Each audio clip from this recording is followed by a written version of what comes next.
Good afternoon. I'm Alice Rufus, Field Office Director for HUD Little Rock Field Office. That means, can you hear me? That means that I have the responsibility of taking the lead for the Department of Housing and Urban Development on its initiative. Today, we're talking about the Sustainable Housing Community Initiative. This initiative is very important to the department. And because of its importance to the department has taken steps to invest in the community to make sure that we are addressing the needs of the community. In 2009, the department created what is called the Sustainable Housing and Community Office. And that office has the responsibility of assisting communities to help create livable and sustainable communities. Now, what I consider as a livable and sustainable community is a community where individuals and families can live, work, play, worship, socialize, do education, do whatever they need to do as far as surviving in a community. Also, a community that is long-term, that's going to bring people back to the community. So many times, our children go off to college, and when they go off to college, they do not return because there's nothing there for them. This is what the department wants to prohibit from happening in the future. And because of that, the Secretary Donovan and Deputy Secretary Sims has launched several programs that will address those needs. In 2010, the department, along with its partners, the Department of Transportation, EPA, the department awarded $170 million to communities. These communities, some urban, some rural. They awarded the monies to the community to do planning so that what we want to do is for the community to take control over their communities. Now, you know, in the past, some time ago, HUD had quote-unquote model-type programs, and you have to fit that model. But that's not what this initiative is about. This initiative, because you live in a community, and as leaders in your community and people of your communities, you know what's there, you know what's needed there. So the department said, okay, let us invest in the communities. Let us fund projects that have been given to us by the community. So what we want to do is to support your local initiative and to give you the opportunity to tell us what is needed in the community. Now, we also know that in order to do this, and tell me when my 5 minutes is up, that in order to have a sustainable or a livable community, that we have to have job creation. So that's a very important part of this puzzle. So what has happened, the department says that what has to happen is the people have to think smarter and plan for jobs and economic growth. We have to do that if our communities are going to survive. So what we're doing, we're supporting the initiative that you have developed, that you said that this is what is needed in your community. In 2009, the department, along with EPA and the Department of Transportation, outlined 6 guiding principles to direct us in how and what we need to do under this project. The first principle is provide more transportation choices, address our needs to expand the option of available American families, whether commuting to work, dropping children off at school, or running errands. We know that transportation is very important, and for so many of us, I live in a rural community, so my community is 25 miles from Little Rock. If I don't have a car, it's almost impossible because there is no bus system running. It's almost impossible for me to get to work because in my community, there are not a lot of jobs. So those are issues that are very important to the department, so we have to address those. The second principle is promoting equitable, affordable housing. And this is at the heart of our mission because we are a housing agency. So we are truly interested in supporting affordable housing for individuals in the community. I just visited yesterday a community in Fort Smith that has just developed a beautiful, wonderful, low to moderate income community. It's not a project, it's a community, it's a development, and that's what the department is looking at. The third principle is increasing economic competitiveness. In other words, we have got to be competitive. We have got to be able to compete with other communities. We've got to be, Arkansas is a small state. So I know by working with the federal government, sometimes we are not awarded money because the larger states are awarded the money. But we have to think smarter and plan smarter so that we can receive funding to address the needs of our people. Because I'm telling you, I'm from Arkansas and I love Arkansas. And I love our people. And we have got to become competitive so that we can be awarded some of those fundings as well. The fourth principle is supporting existing communities. We know that we have communities that are here that we all know that they need work. So what the department is saying, we're not going out there and try to create new communities. We're not trying to create something new. We want to support what the people are doing, and we want to help them. So when the funding cycle come around and monies are made available, we want to be able to help the community to do what they need to do. The fifth principle is leveraging federal investment, focusing on increasing the effectiveness of American government at all levels. We want to boost the capacity of local communities to more effectively plan for the future growth and support the ability of local communities to think and act regionally. In other words, we can no longer think of just Arkansas or your community. We have got to think global. Finally, the last principle is valuing communities and neighborhoods. And this department is very concerned about the communities and the neighborhoods now. We are committed to helping to do whatever we can with our partners. And we realize that the Department of Housing and Urban Development, that this is not a one-man show, that we can't do it alone. If we're going to build sustainable and livable communities, we have got to partner with other people because there are other people that have a piece of the pie. And not only do we have to partner with other people, but we have to listen to you and partner with you to make this happen. Thank you. Is it me next? It's my turn. All right. Okay, well, I'm Karen Peycke. Let's see, is my, no, they're going to load it up here. They were very kind to let me do a PowerPoint, and I promise you're going to just get the highlights. I'm going to try and stick to my five-minute limit, so just in case. All right, there it is, sustainability. You know, EPA has a very small part, but a critical part on the sustainability agenda. We have a program to promote land revitalization. And that actually, when I say program, that's multiple programs. We've got green infrastructure, which is a concept that I want to kind of explain a little bit. And then we have other green programs. Land revitalization, remediate, restore, reuse, because sustainability, and Alice actually mentioned that, you have some beautiful communities here. Does it have to be the city? No. It could be small town. Let's live within the footprint that already exists. Okay, that's what we're talking about. So if there's, there's contamination out there, maybe there's some resources to help you about that. So we have a brownfields program, Superfund Reuse program, the RCRA Ready for Reuse, and by the way, if you need for me to tell you RCRA, Resource Recovery and Conservation Act. That's what RCRA stands for. These are all tools and programs at EPA to help promote revitalization. There's a cycle that goes with brownfields. I'm not going to cover that because, again, 5 minutes. But Steve assures me that this PowerPoint will be available, and you can look at it at your leisure.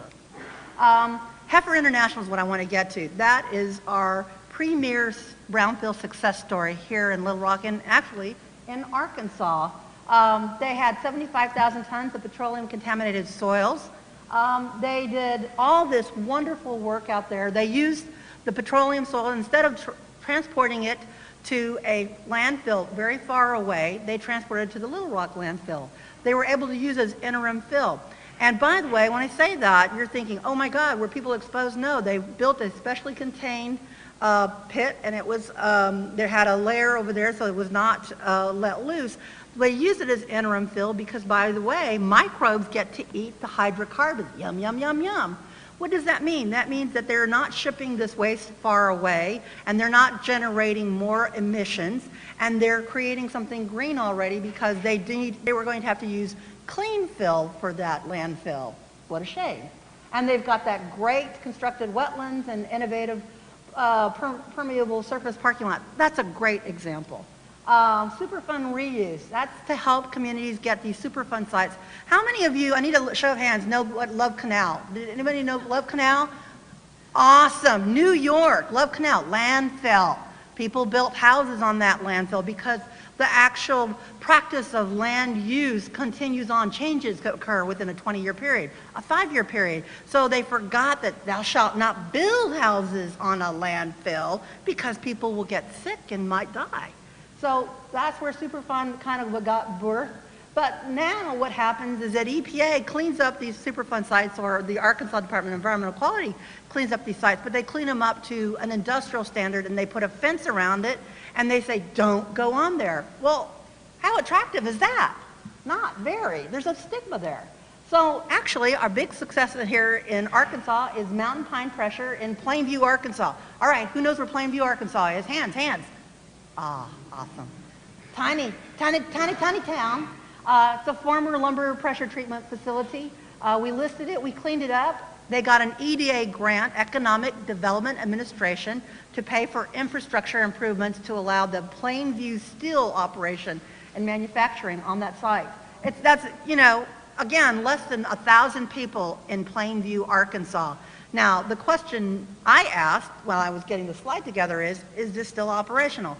Unfortunately, they closed down last year. However, the good news is this site's cleaned up for another industrial manufacturing. It already has the infrastructure, so we don't have to start from over. We don't have to start cleaning it up. We don't have to start putting in infrastructure. Okay, outcomes. Think locally, revitalize our neighborhood, restore pride, create tax base.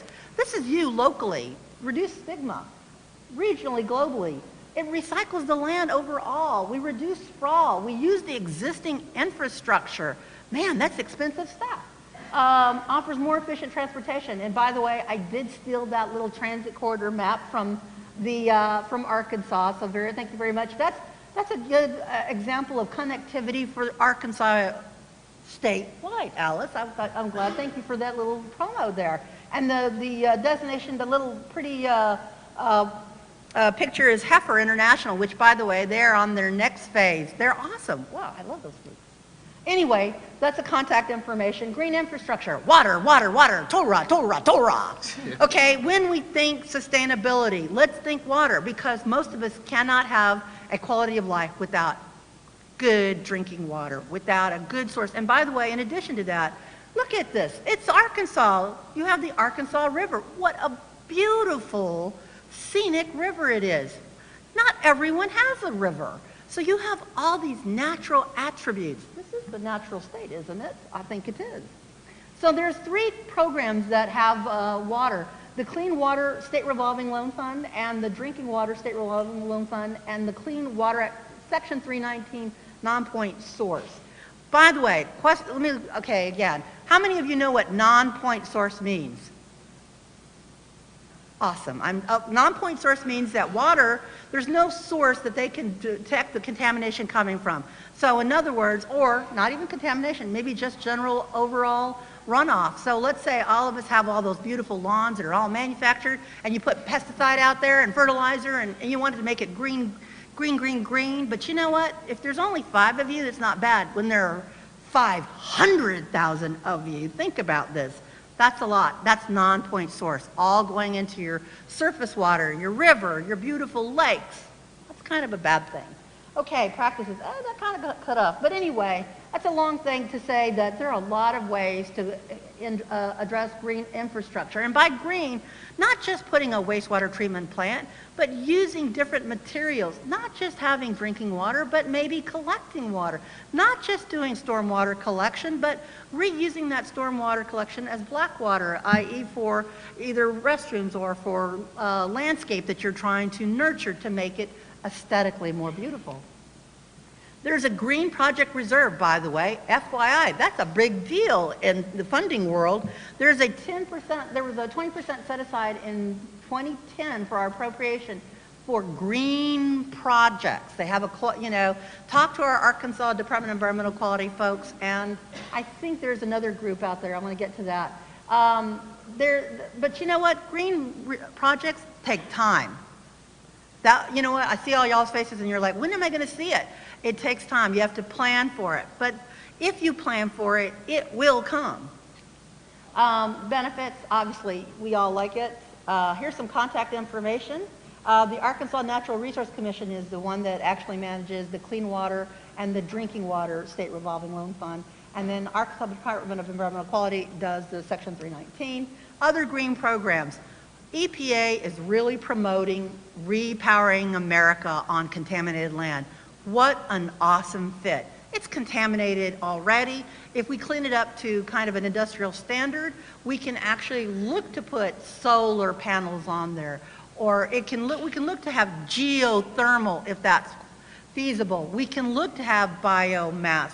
I don't know how windy it is here in Arkansas. It's windy in Texas. And so wind turbines.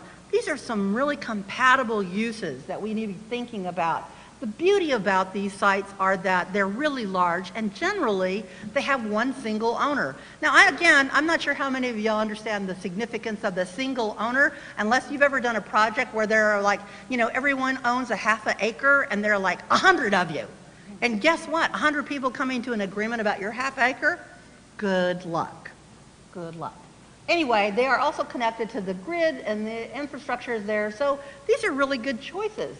How much can we potentially generate? We estimate the potential, which by the way, when you quote me, and you will quote me, the potential that we estimate is 919,600 megawatts nationwide potentially on contaminated land. That's the potential. And for wind, it's 17,382. That's a lot of energy. That's a lot of these homes that we're talking about. That's a lot of your neighborhoods. We have a great example. It's not in Arkansas. We hope, I'm looking around, someday to have an Arkansas success on renewable energy. It's in New Mexico. We call it Solar Gold. They are generating 1 megawatt on a mine tailing. It's a contaminated, again, let me, before I go forward, did we all know what mine tailing is? Show hands. Okay, we don't all know what mine. Okay, well, when we are mining, we have leftover stuff that we did not, that's not valuable to us, okay, because guess what? It does not come out magically like silver, okay? It comes out in rocks and sediment. And so that leftover is piled up somewhere to be contained. Well, after a while of decades worth of mining, that's a little bit nasty for most of us to see and to be around. And so we have to contain it. And so one of the things that we did do in New Mexico was it was capped. There had a concrete layer. Again, not terribly attractive.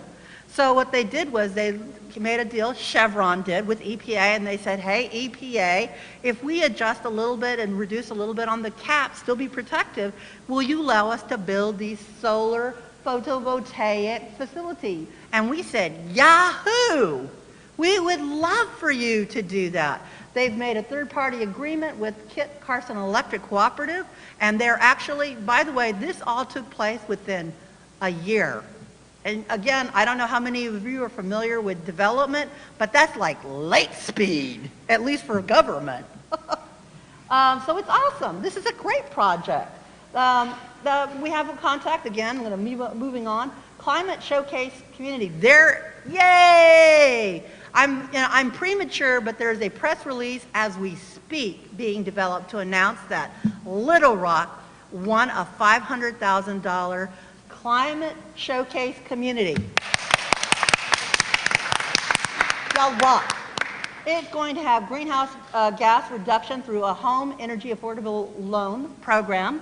Alice, we're looking forward to some of those being HUD houses. What does that mean? They're creating a 0% interest for employees to go ahead and do energy efficiency, and we hope to see some savings there. Clinton Climate is our lead partner on this. There's an estimated 375 free energy audits. By the way, y'all should be looking to sign your name up right now because 375 is going to go just like that. 24 green jobs, we hope, and we hope to have $217,000 a year in utility bill savings. This is an opportunity, by the way, folks, to take advantage of the HUD program, to take advantage of the DOT program, and to make this work for you. Look at that. Wow, that's great layering. TransitOriented Development, you know what? It looked better on my computer at home. So I apologize, it didn't look like that at home. But basically, TransitOriented Development, the way to go. Talk about the live, play, work concept. That's what TODs are, which, by the way, it's not Big-Headed Todd, the music group, it's just Todd. It's obviously about quality pedestrian environment. It's obviously about, converting surface parking to structured parking. Again, Heifer, awesome example. Greater density. In summary, am I close? I'll wrap up, sorry. Land revitalization starts, the sustainable development, road, down the road. Green infrastructure supports it, and our green programs keep it going. Thank you very much.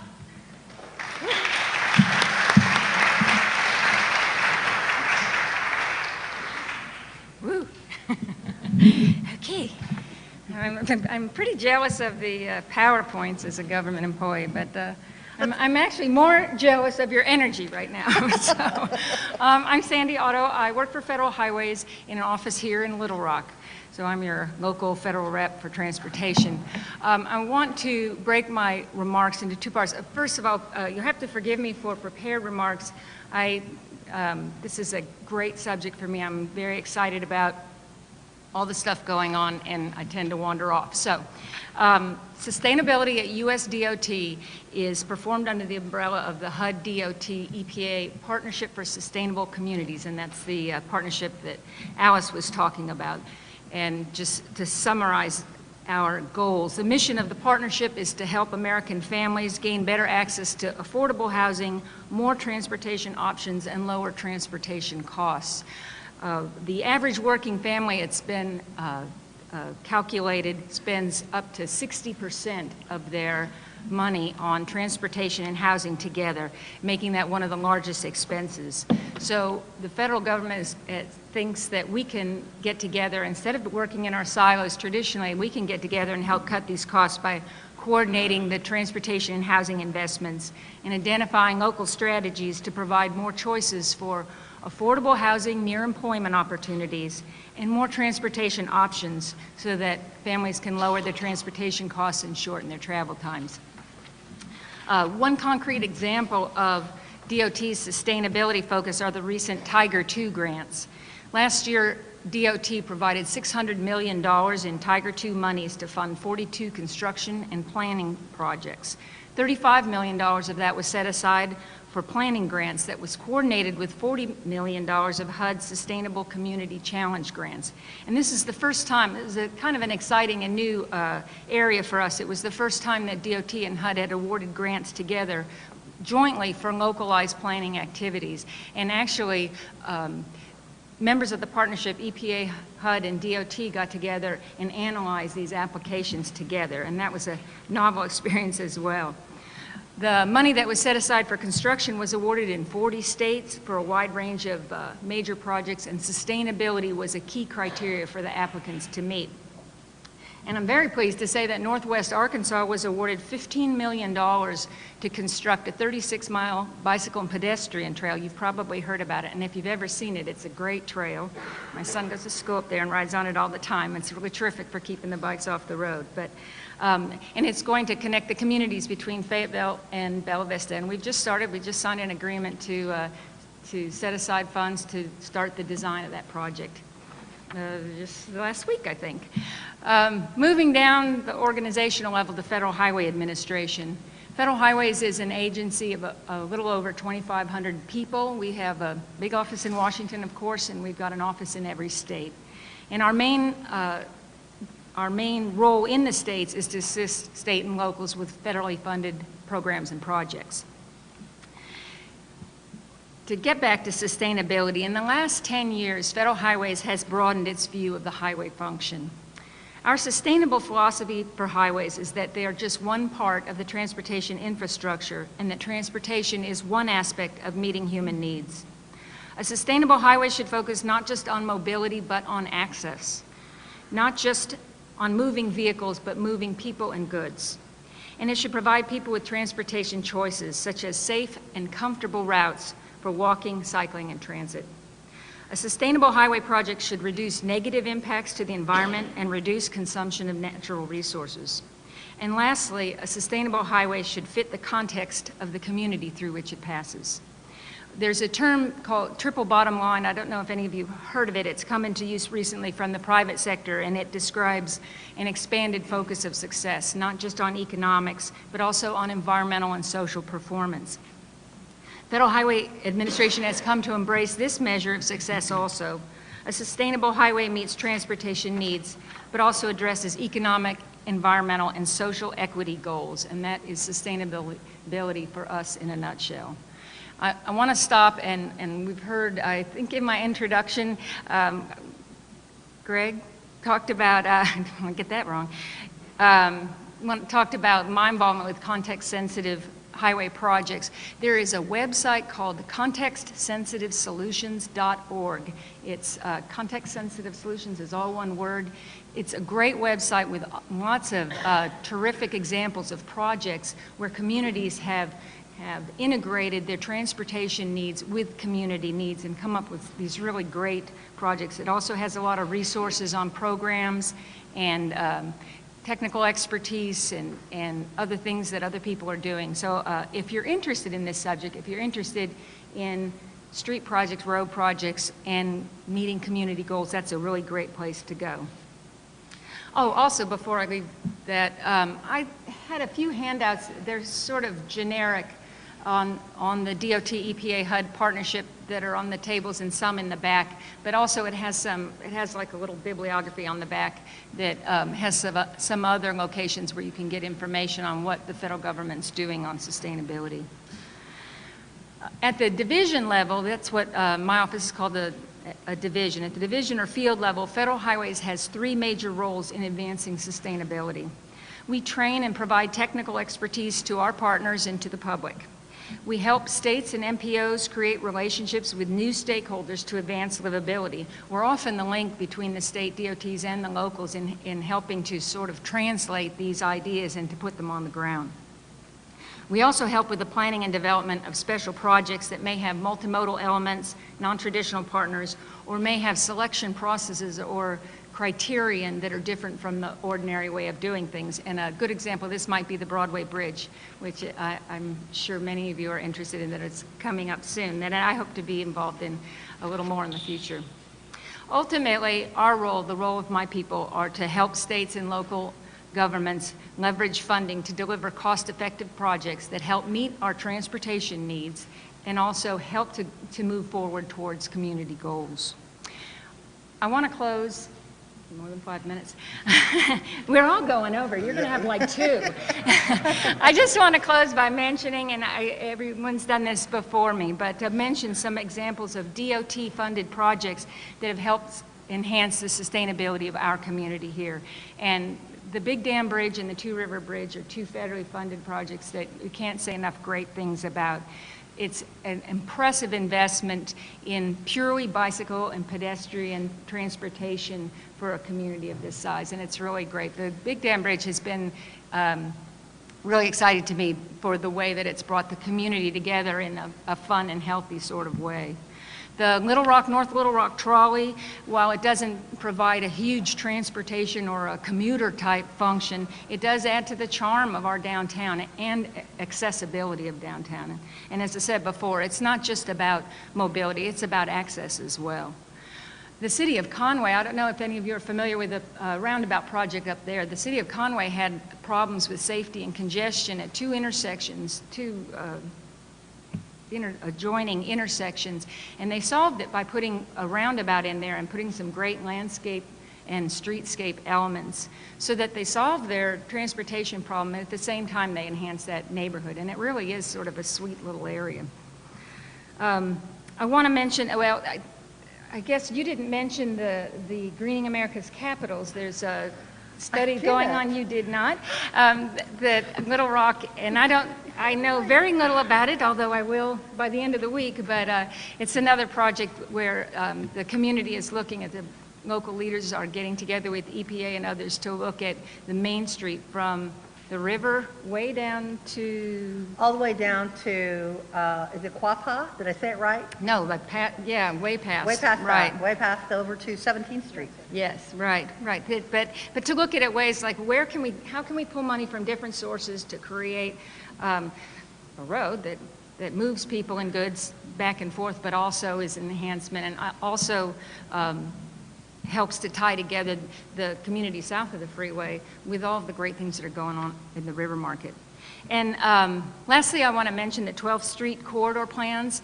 The 12th Street corridor, the city of Little Rock has some really great ideas for bringing that back to life to help tie together that 12th Street corridor back together with the neighborhood that to the north of 630 that was split by that construction a long time ago. And I was kind of plugging federally funded or DOT funded projects. This one doesn't have funding identified right at this time, but there are elements of it that could be eligible for our funding, and I'm excited about what Little Rock can do to pull that together, and I'm hoping to be a part of that also. So.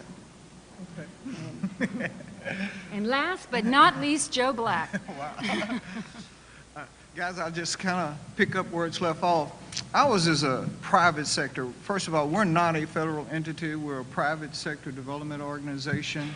We're classified by the U.S. Treasury Department as a CDFI, Community Development Investment Corporation, Institute.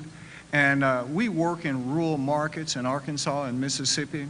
Our originally conceptualized program methodology was providing access to capital in highly distressed markets and to populations historically denied access to capital. And that's how we hope to revitalize rural America. After 10 years of program implementation, we discovered that won't do it. And let me say, as a development finance organization, we were successful as measured by development financial criteria.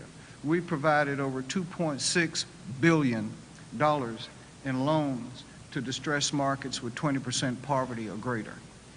So what happens when you put $2.6 billion, forgive me, I used to watch Carl Sagan, I love to say billion. There are billions of stars in this universe.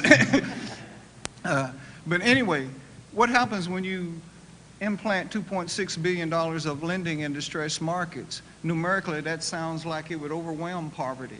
Well, it was just a drop in the bucket. We went back and reviewed our lending activities and discovered those markets that we had made loans to over a scattered program area across the state were still poor. And they would remain poor, utilizing the current strategy. Yes, access to capital was important, but we recognized that we had to switch our focus. Instead of trying to be all things to all people, we tried to switch to what we call a targeted geographic approach. And we targeted communities that we thought had the potential to serve as a catalyst to other communities within a 50-mile radius.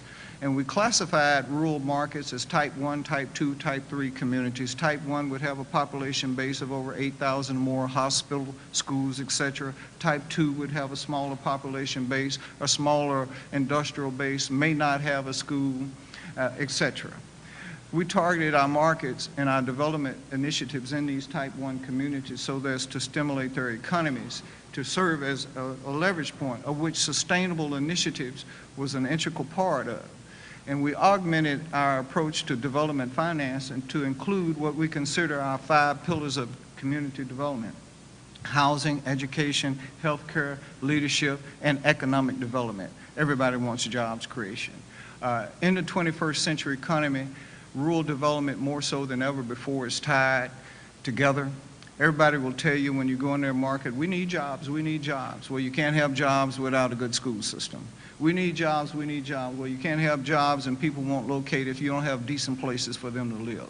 We want jobs, we want jobs. Well, people are conscious now in the 21st century economy of quality of life. They want access to decent health care. So you can't have one without the other anymore.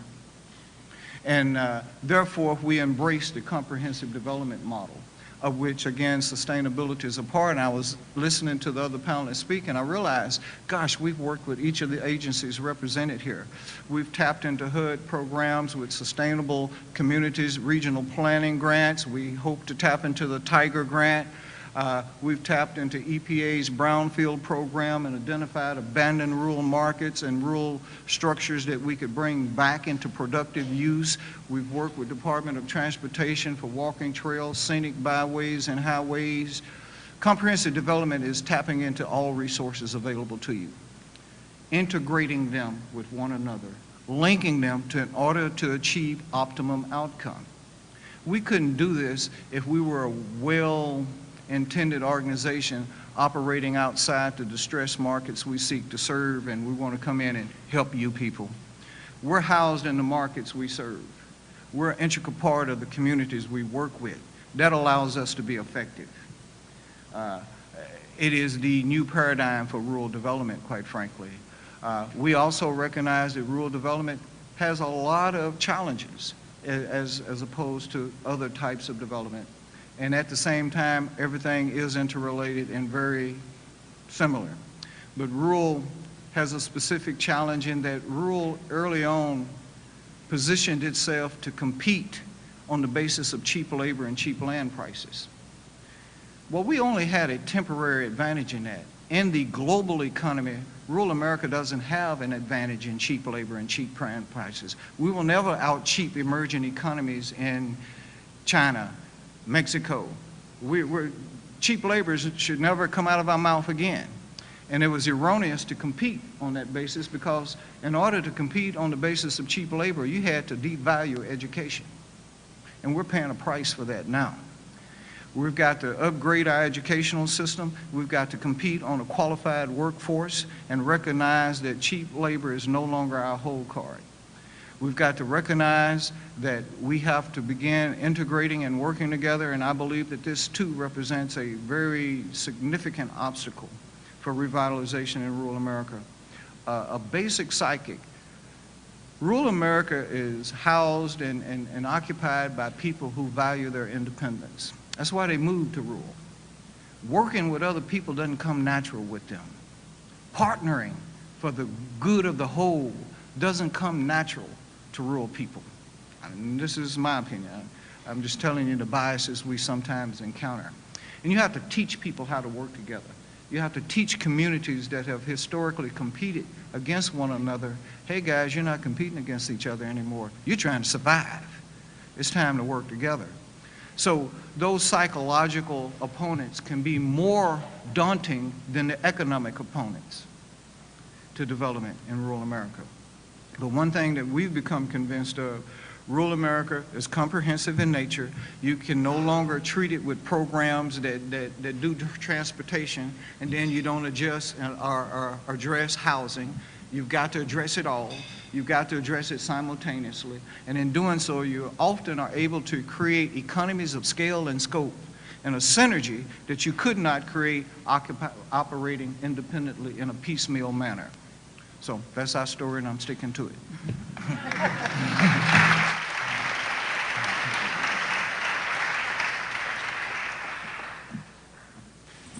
We do have time for a couple questions. My name is Nicola de Pip. I'm the director of the public programs here at the school. Thank you all again for coming.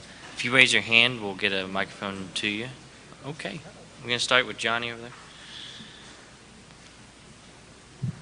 I'm a certified floodplain manager, and Mr. Black, I live 40 miles north of here, so I understand rural sociology. The question I have is, when referencing the floodplain development issue, do communities like Ms. Otto, are those communities in northwest Arkansas aware of how your program can help community rating system for people who have flood insurance. I have a friend that's with Northwest Arkansas Plain. That's why I asked. And Ms. Peycke, I hope I got that right. Does that, like, do you have to worry about this substantial improvement with some of the solar homes? Because if they're in the floodplain, that might have y'all might have to get permitting. And for Ms. Black, and I'm sorry I didn't remember your name, ma'am, but I just wondered how that affected y'all's jobs. Wow. We'll try and talk. I think we all have a little piece on that. I don't know that the solar housing has an issue with flood management per se. The issue is housing in a floodplain, sir. Okay, there are, if you're in the floodplain, again, you know, I'll step in and I'm sure I'll be in trouble with the FEMA folks and the Corps of Engineer folks because they always get mad at me. But the reality is that if you are in a floodplain, I believe that it's covered by FEMA. There is insurance out there. Okay, that's a different issue of building housing in the floodplain. Again, that's a little bit different. If it were let's say an area that was maybe not floodplain but flood prone, there might be wetlands issues. That's the issue where I think you're maybe hinting at. I'm sorry, I'm writing an article for antlophobia for our newsletter, so I've kind of got a little deep on some stuff, I think. Well, that's okay, but going back to, you know, is it wise to build a housing development or build a whole community in a floodplain, sir? You know what, I think land use is a local decision. There are processes by which to go and apply to get exemptions, but they're mighty expensive. So if you're looking at building in a wetland area, designated wetland area, you'll have to go to the Corps of Engineers for what they call a 404 permit. What does that mean? That means that someone has to go ahead and either mitigate, i.e. fix and address those wetlands that you are, by the way, destroying if you do that, or you're going to buy into a new term, which is a wetland bank, where you buy credit as you're, again, taking away wetlands, which are a very important function of the ecosystem. Wow, hopefully I did not offend anyone. I tried really hard.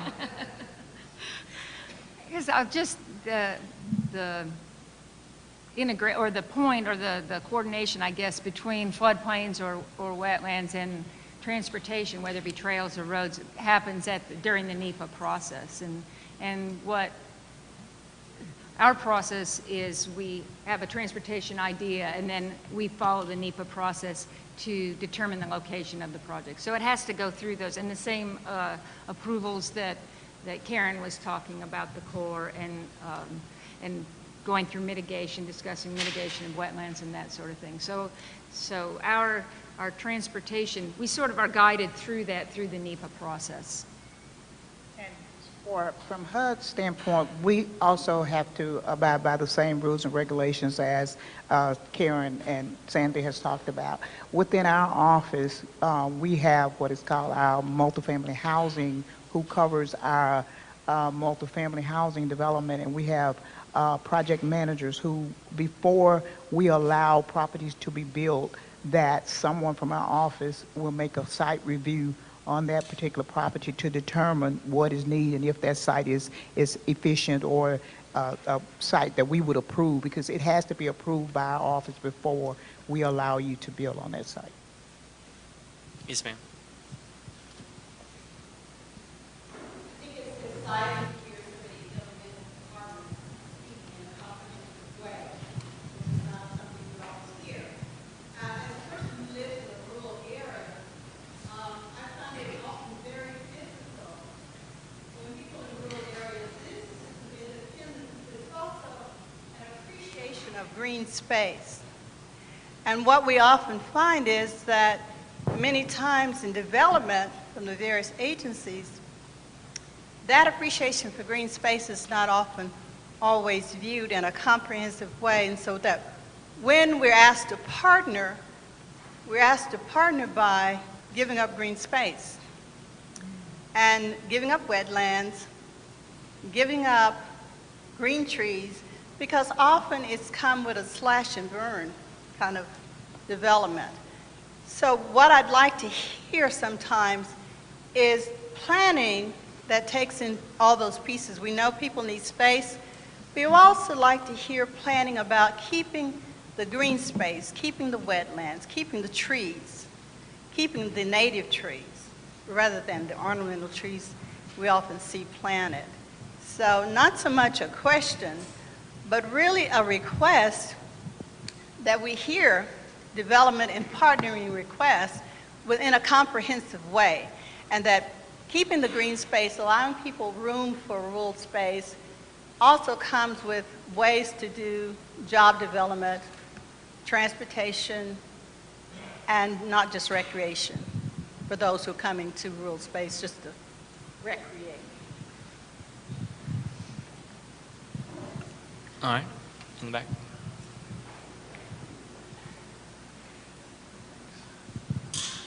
Thank you all very much. I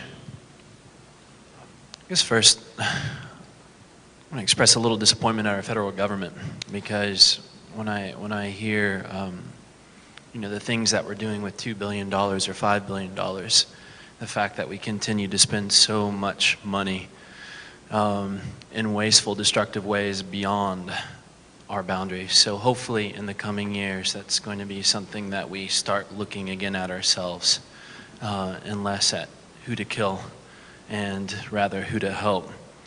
When I read about the history of trains, especially like the train system and how it's interacted with the highway department and the big asphalt manufacturers and the automakers, the Detroit lobby, as they're sometimes referred to, in the 1910s, 20s, and 30s, I'm very disappointed because I see that we had a very vibrant mass transportation system, a very effective, very environmentally friendly, but that all really kind of went to the wayside with the interstate transportation system in the 40s and the 50s.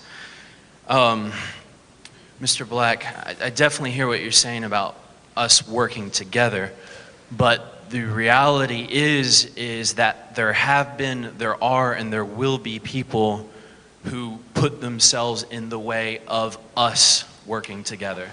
The asphalt interest, the concrete manufacturers, the automakers.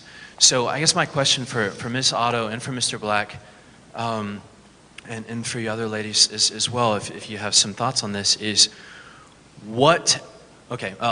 good that we're working together, good that we're finally looking to holistic development, but what can we do as citizens? What are you doing as representatives of agencies to keep the selfish people in selfish corporations from retarding progress, much needed progress, which needs to happen now? Is that clear? Pretty clear. Well, I would just like to start out by saying, and this is, I don't know if this is an EPA kudos, but the National Environmental Policy Act is a terrific, it's a beautiful law that was put into place in 1970, and that it's been built on with the subsequent environmental protection and laws. And it's that process is what transportation, federally funded transportation, uses to get to the end of the pipeline. I have an idea for a project, idea for a problem, too much traffic between here and there, too many safety issues here and there. And we start down that path, and that process guides us to the solution. And the key part for you is public involvement. And in the state of Arkansas, the federal money generally goes first through the Arkansas Highway Department. It's just the way the federal aid system is set up. So they manage or administer most of the federally funded projects. They have a terrific public involvement department or division within there. Their environmental division is great. And for every project, there is opportunity for public input. And I would say, and especially as we move into these more complex projects like the Broadway Bridge, where there's an opportunity for pedestrian and for let's say rail, but for the trolley and for bicyclists, there's an opportunity to look at all these different ways we can get across and connect our two cities. But we need to have the public involved and the public voice to say, this is important, this is what we need. And there's obvious technical, I'm a civil engineer, I'm going to see these technical restrictions here and there, because they're real. But at the same time, there's a lot of opportunity, there's a lot of flexibility, but we need the voice of people in all of our projects. And if there's ever a project that you hear about that you're interested in, call the highway department or call the city, because anytime that there's federal funding, NEPA is involved, and that means that you have a voice. I would just like to add also for HUD, for all of our funding sources and to all of our agencies that receive funding, they are required by law to have a public hearing so that the public can come out and voice their opinion as far as how the money should be spent in their communities. Now, what I think as far as the Sustainable Community Initiative is concerned for us here in Arkansas is the meeting of today. Meetings of this nature, because I truly know that the Department of Housing and Urban Development is changing the way that it does business. And we are very concerned about what the public, what the community have to say and what you want to do. We have been told this from headquarters, and this is what we are doing. And that's one of the reasons why we are having this meeting here, so that we can let you know what the department is doing as far as the Sustainable Community Initiative, so that we can have input. Now, I do know that across the nation, headquarters have gone around to different cities, and they have held public meetings with the public and got input. And they did that even before the partnerships were developed between EPA and DOT. So we are, and when I say we, I'm talking about the federal government, we are enlisting the community, because the federal government realizes that the community is the one that has to address the problem. You know, we're there to assist, maybe provide the funding, but it's you all that will have to address the problem. That's a very, very interesting question, and it's something I think we all ought to look at. Keep selfish industry from retarding progress. Greatest article I ever read was called Rewarding X While Hoping for Y. I happen to be of the theory that most of our organizations, institutions were designed in the 19th century in support of an agrarian economy, or designed in the 19th century in support of an emerging economy. We're now in the 21st century, and our institutions weren't designed for sustainability. They were designed for rapid growth and profit. The profit motive is a great asset. The profit motive is a great liability. It fosters greed, it fosters traits that we're not fond of, but it also promotes innovation, ingenuity. And how do we get the best traits of the profit motive while retarding its negative traits? I think by redesigning our institutions. And I know from a corporate standpoint, if I had to manage for stockholder price, I don't think we would be talking about economic development. Y'all wouldn't be inviting me up here to talk about economic development in rural America. You'd be talking something else. We're fortunate in that we have a different organization with a nonprofit stockholder base that funded Southern to initiate economic development in distressed markets. But if we had to act like a regular bank, we couldn't do what we were doing. I would say to you, we're a 21st century institution doing things differently. If we could apply that same trait to some of our institutions, I think we'd get a different outcome. But so long as their success is measured solely by profits, we'll get the outcome we designed for. Let me just add one thing to that, because I think you covered it, is that what motivates folks, okay? Because profit does a very strong motivator, the bottom line does. There are alternate materials out there that are maybe a little bit less invasive than concrete and asphalt. There are a myriad of materials, because quite frankly, concrete is actually being recrushed. The actual material, the natural materials to make concrete are diminishing. It is not a sustainable material, in point of fact, including asphalt. So while this dialogue and all this brainstorm is going on, I challenge all of you to look at other materials, because we can look at things differently. We have to find other ways to meet those needs. And if those materials are more sustainable and i.e. cheaper, then you have motivated and you pleased both the developer and the community. It can be aesthetically pleasing. It can also be good for the environment. So that's what again, there are a lot of good materials out there that we haven't thought about and we can consider. And I think that this is a great opportunity to start that dialogue about what kind of other building materials can we use as part of our traditional bridges, our traditional pedestrian ways, our traditional sidewalks. What can we do that are still effective, still structurally sound, and yet not quite invasive? Anyway, that's my little positive spin. I know we have a lot of questions, but we do only have time for one more. Hi, thank you all for coming. I've heard you all pretty much say that you're changing the way the federal government is operating so that you're working more cooperatively and using resources more efficiently. I would like to know, and all those in support of these sustainability efforts and livability principles, I would like to know how that's being translated down to the local level, state level, and specifically, for example, with our Department of Transportation, how are those livability principles being, how are those being expressed to our local state transportation department, and especially when we're in a situation where we have highway commissioners that are very powerful, how are they being educated about these efforts? Thank you. That was the last question, right? That was a very good question, and it goes to the nature of the relationship between state and federal transportation. I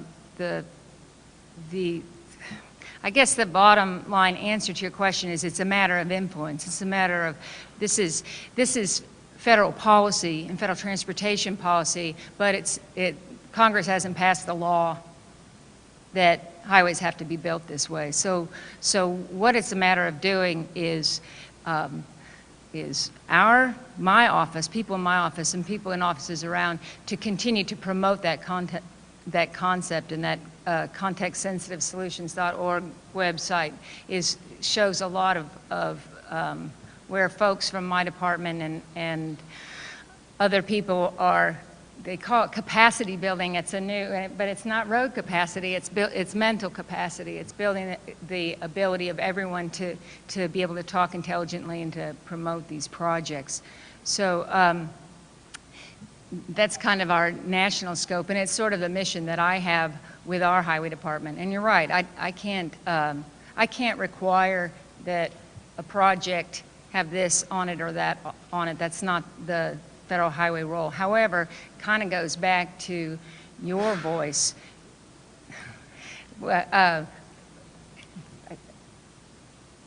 You all know that communities can stop a highway project. You've seen it happen. You hear about it all the time. You all know that that voice is speaking out saying this is not the way, we reject this proposal at the public meeting, at the public discourse, at any point to say this is not our vision of our community. And as said, I'm a civil engineer, and I know that we have in the past thought in a narrow way. We just thought between the lanes. We thought, gosh, there's a lot of congestion between here and there. Let's widen this highway. And we didn't think about what was outside the roadway prism. We didn't think about what was out there. The federal government, Federal Highway Administration, this administration, it comes from our administration saying it's more than just a road. You're affecting all these people. It's the community's road. It's not my road. It's the community's road. So I think that your best point of entry in the process is public meetings and public input to a project to say, because if enough people in a community say, no, this is the way we want it, then I think that you can make something happen. Anyone else? Can I do one quote? Of course. You know what, such a talker, such a talker. I was over at the Clinton Library, and I just have to say this because I thought it was so appropriate today. Unless someone like you cares a whole awful lot, nothing is going to get better. It's not. The Lorax by Dr. Seuss, who, by the way, you know, I think that that's very appropriate for the message from all of us, is that you can make a difference, if only you will. Two more quick things to add. This building was built in 1899. It was an old train station. And last semester we finished the work on it to green it, and we're in works right now to be the oldest college building to be LEED certified. And it wasn't that much money, and we didn't do a lot of things. And so it really was just making that effort with light sensors, turning the lights off when you're not there, low flow toilets, not having AC on when you're not in the room. And so that little thing saved us 40% of our electricity bill every month. And then right on the river, the wetlands project that Bill Clark donated to. Into this summer, you'll be able to go walk in a natural wetlands. They have natural species of plants, of animals there. It's a great way to see what a wetlands looks like in an urban environment, and what happens when you drop a piece of trash 12 blocks away. You'll see it come out in that wetlands. And so it's just a very educational thing that you can come down later in the summer to do. Steve, thank you so much for helping us put this on, and hopefully we'll do it again. Thank you all, and we'll see you soon.